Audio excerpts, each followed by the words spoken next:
თუ თქვენ აპირებთ შექმნათ გუნდი სხვადასხვა სახეობის თევზებისგან, თქვენი აკვარიუმისთვის უმჯობესი იქნება თავის შორს დაიჭიროთ შემდეგი სახეობის თევზებისგან. მოდით ამ ვიდეოში ვისაუბროთ თევზებზე, რომლებიც ხშირ შემთხვევაში აგრესიულები არიან აკვარიუმის სხვა წევრების მიმართ და თქვენს აკვარიუმს გადააქცევენ ბრძოლის ველად. რა თქმა უნდა, ჩვენს სიაში პირველი სახელგანთქმული ვეფხვისებრი ბარბუსია. ეს ენერგიული ხულიგანი კლასიკური მაგალითია იმის, რომ გარეგნობამ შეიძლება მოგვატყუოს. მბზინავი ნარინჯისფერი სხეული და შავი ზოლები. იმდენად კარგად გამოიყურება, რომ ნამდვილად ძნელია გულგრილად დაგტოვოს. ამ პატარა თევზებს სერიოზული ხასიათის პრობლემები აქვთ. ცნობილია, რომ მათ ხასიათში აქვთ ფარფლებზე კბენა და მათი მოჭმა, რაც ნიშნავს, რომ ნებისმიერი თევზი, რომელსაც აქვს გრძელი ფარფლები, როგორიცაა ბეტა, სკალარია და გუპები, მათი პირველი სამიზნეები არიან. მაგრამ მათი აგრესია აქ არ მთავრდება. ხშირად ისინი ერთმანეთშიც ჩხუბობენ, რაც იწვევს სუსტების დაჩაგვრას. ეს რომ თავიდან ავირიდოთ, ერთადერთი გამოსავალი დიდი გუნდის ყოლაა. კარგი იქნება თუ ვიყოლიებთ მინიმუმ 15-ს. მოკლედ ეს პატარა ენერგიით სავსე ხულიგანი თავდაყირა და აყენებს თქვენს ჰარმონიულ აკვარიუმს. გადავიდეთ შემდეგზე, რაც არ უნდა საკვირველი იყოს, ესაა სკალარია. მშვენიერი, ელეგანტური და დახვეწილი გარეგნობის გამო ის ყოველთვის ყურადღების ცენტრშია. მათი გრაციოზული გრძელი ფარფლები და მეფური ცურვის სტილი მათ პოპულარულ არჩევანს ხდის აკვარიუმის მფლობელებისთვის. ამ ზეციური გარეგნობის უკან იმალება გასაკვირი აგრესიული ხასიათი, განსაკუთრებით მაშინ, როდესაც ეს თევზები იწყებენ გამრავლებას, რადგან როდესაც ისინი დაწყვილდებიან აირჩევენ კონკრეტულ ადგილს აკვარიუმში და იწყებენ ამ ადგილის თავდაუზოგავად დაცვას, ნებისმიერ თევზს, რომელიც გაბედავს მათ მიერ არჩეულ სივრცესთან ახლოს მიახლოებას დაუყოვნებლივ გახდება აგრესიის მსხვერპლი. ესე იგი ეს ელეგანტური გრაციოზური და დახვეწილი თევზი ისეთი მალე გადაიქცევა სასტიკ და დაუნდობელ მოძალადედ, რომ გააზრებასაც ვერ მოვასწრებთ. მათი ტერიტორიული ხასიათიდან გამომდინარე აუცილებელი ხდება მათი შესაფერისი ზომის აკვარიუმში ყოლა. თუ მათ პატარა აკვარიუმში ვიყოლიებთ, ისინი თავიანთ სახეობებთანაც კი არ მოერიდებიან დაპირისპირებას ტერიტორიის გამო. თქვენ შეიძლება იფიქროთ, რომ ლაბეო კარგი ახალი წევრი იქნება თქვენს გუნდში, მაგრამ ამ შვიდმა გარეგნობამ არ მოგატყუოთ.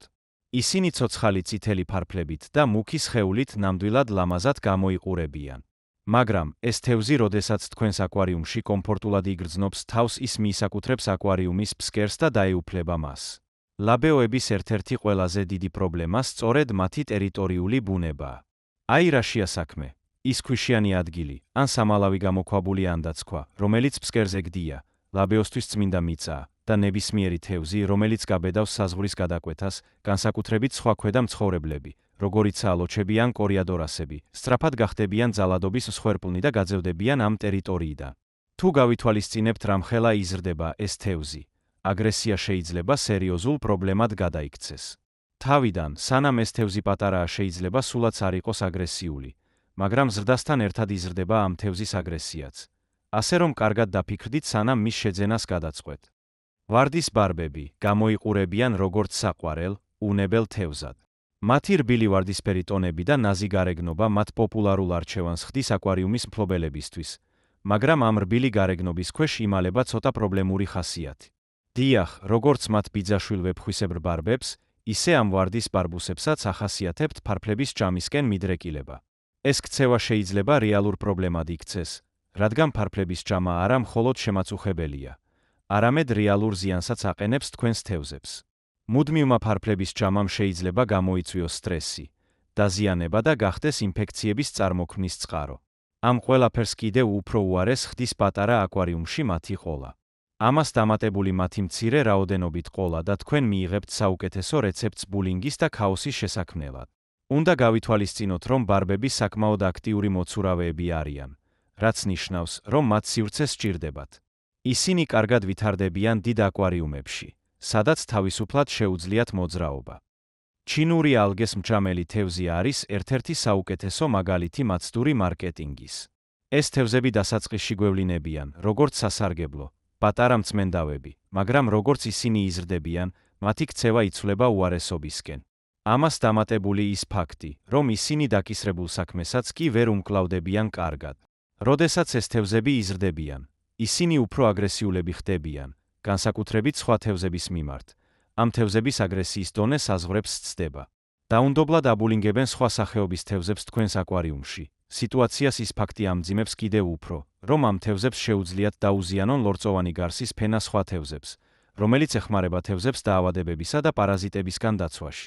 როდესაც ეს შრე დაზიანდება, თევზი ხდება ინფექციების მიმართ დაუცველი და სხვა მრავალი პრობლემა შეიძლება წარმოიშვას.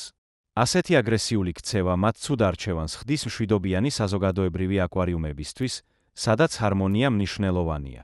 და ბოლოს მოდით შევეხოთ პოპულარულ ბეტას. შვენიერი, ელეგანტური და საინტერესო ხასიათის მქონე თევზი. მათი ლამაზი ფარფლებით და ცოცხალი ფერებით არ არის გასაკვირი, რომ ისინი ერთ-ერთი ყველაზე პოპულარული თევზები არიან ამ სფეროში. მაგრამ ნუ მოვიტყუებთ თავს. ამ სილამაზის ქვეშ იმალება დაუნდობელი თევზი ბრძოლის ჟინით.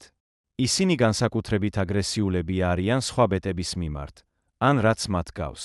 უნდა აღინიშნოს, რომ ახლა ვსაუბრობთ მამალ ბეტაზე, რადგან დედალი ბეტა ნაკლებად აგრესიულია. თუ ოდესმე გინახავთ, როგორ აფართოებენ ბეტები ფარფლებს და იფხორებიან, მიხვდებით რამდენად სერიოზულად ეკიდებიან საქმეს. ამ თევზების ყველაზე დიდი პრობლემა მათი შეუწყნარებელი და ძალზედ აგრესიული ხასიათია. მათ შეუძლიათ სერიოზული ზიანი მიაყენონ სხვა თევზებს და დატოვონ ისინი დაზიანებულები ან უკიდურეს შემთხვევაში მოსპონ ისინი.